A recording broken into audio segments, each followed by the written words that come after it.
911 dispatchers of Reddit. What is a seemingly dumb call you got which turned out to be serious? Not dumb, but it was a seemingly minor, by the way it was portrayed to me. An elderly woman called her doctor, i.e. standard GP at her local clinic, and said her husband had accidentally shot himself and needed to let them know. The GP calls emergency and lets us know as they thought it sounded minor, but police needed to be aware due to the gun aspect. Turns out I call her, she sounds very surprised police were calling her, and says in her old lady voice, "So you know has a silly old man has shot himself in the garage." I ask where he is injured, and she says has shot himself in the face, completely calm and serious. He had blown half his jaw off whilst sitting in the chair in the garage, and was bleeding profusely. I think he wouldn't have survived, but I'm unsure. I'll never forget her saying silly insert name here, what have you done to yourself, in a sweet, calm, caring old lady voice. It's very interesting as a dispatcher to be exposed to how people react when they are in shock. Edit. Another one was I thought a crazy lady. It was a full moon night and very common to have mentally ill people call about weird things. Called talking about her son leaking in her living room and something knocking around her house. Very odd. Turns out after I did some searching in the system, her son was murdered a week earlier and lying in state in her living room. He had not been embalmed properly and was leaking black fluid on the floor. The undertaker was knocking at the door trying to be let in to fix the problem.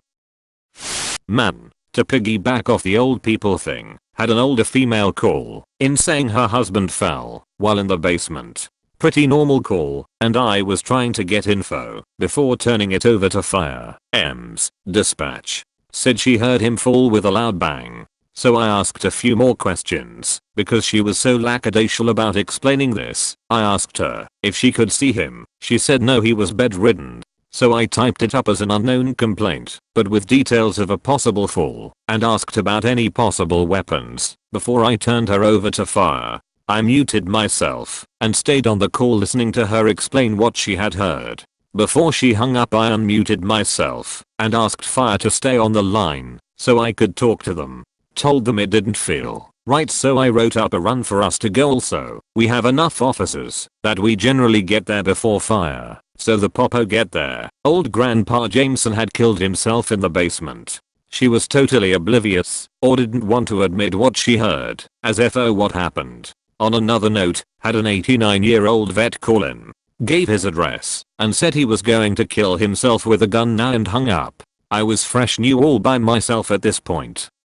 Like on my own for a whole 3 days, so I was typing while talking, and when he hung up I called him right back. He answered the phone and I tried to talk to him, but he stopped me. Explained that he was a disabled vet, he was all alone. His wife and kid had passed away already, and he was tired. Mind you, the run was already sent up, and the boys were on the way. He appreciated that I was trying to stop him, but it was his time. Told me the front door was unlocked, and he would be dead by the time anyone reached him. He was right. He shot himself right after those last words. I feel some type of way sometimes. I'm a vet too, and there are very few people that I share feelings with or anything. And most times I feel incredibly alone. I only stayed on 911 for about a year, trying to find some way to give back, thinking that I could hide myself by somehow being there for someone else. I tried not to, but I connected to every caller in some way emotionally. You just can't do that. It'll wreck you. I really think that dealing with that as such a baby 911 operator at the beginning was no good for what I thought would be my career. My hat is off to those that still do this. Maybe I'm a big baby, but I walked away after a year. Sometimes I really regret that. For reference, I'm in a fairly large city, so there was always some sort of interesting things going on every day. Noise complaint. Neighbor playing music too loud and no complainant. Only reason an officer responded was because he was bored. Turns out it was a 14-year-old girl whose parents were out of town. She invited the 25-year-old man from a town 3 hours away to come over and have sex with her all night long. Cop showed up and found her, him, some beer and a bunch of condoms laying around. He went to jail. She went to the children's home till her parents could get back. Got a call from Life Alert one time saying that one of their clients was stuck in her kitchen because her wheelchair got stuck on a cupboard. She wasn't injured, just needed to get unstuck. Wasn't an urgent call, and it was a busy night, so the road sergeant had to pull a unit off the call twice due to more urgent calls. After he pulled the second unit, he said he would go and help her while the other calls were being handled. When she arrived, the caller's front door was open with just the screen door in place. It was a nice day for a breeze. She could see the caller from the screen door and tried to ask if there was a way to unlock the screen or if she would have to cut it to get in. The caller was not responsive to our sergeant, so she called on the radio that we should have FD en route and that she was going to have to cut the screen door to make entry. When our sergeant made it in, she found that the caller was sitting in her chair at the sink and was washing dishes. The caller appeared to have dropped a knife and cut into her ankle. She was unable to bend down to stop the bleeding and was on blood thinners. She did not make it.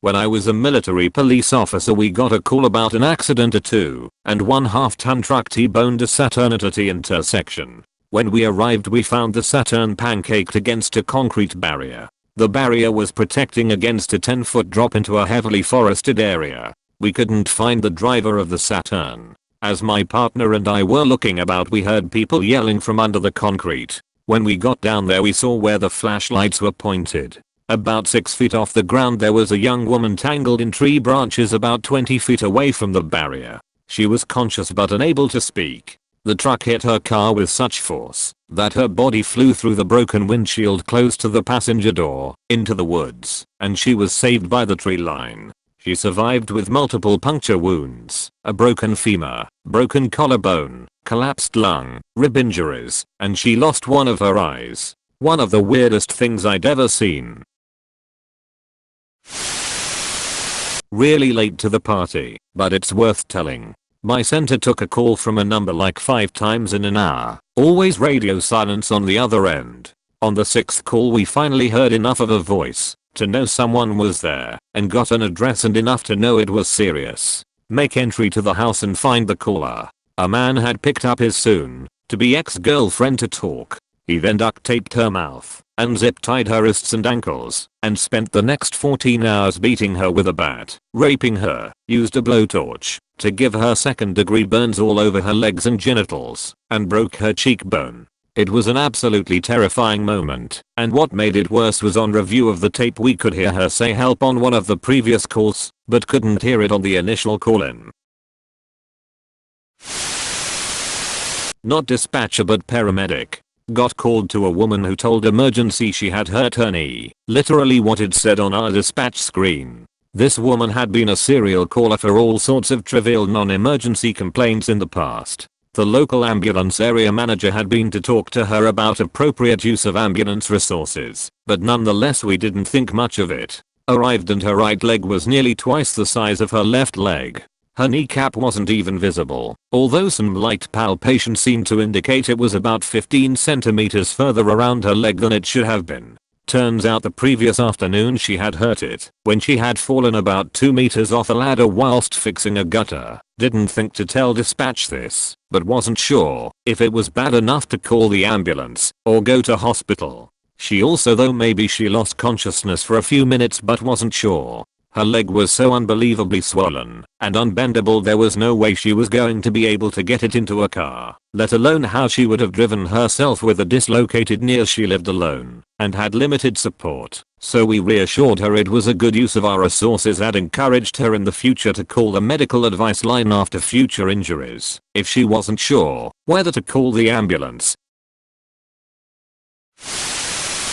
I work in police records, so I get to hear calls go out, talk to the cops, etc. A call comes in for an abandoned motorcycle on the side of the road. State patrol goes out, sees a motorcycle propped against the guardrail with heavy damage.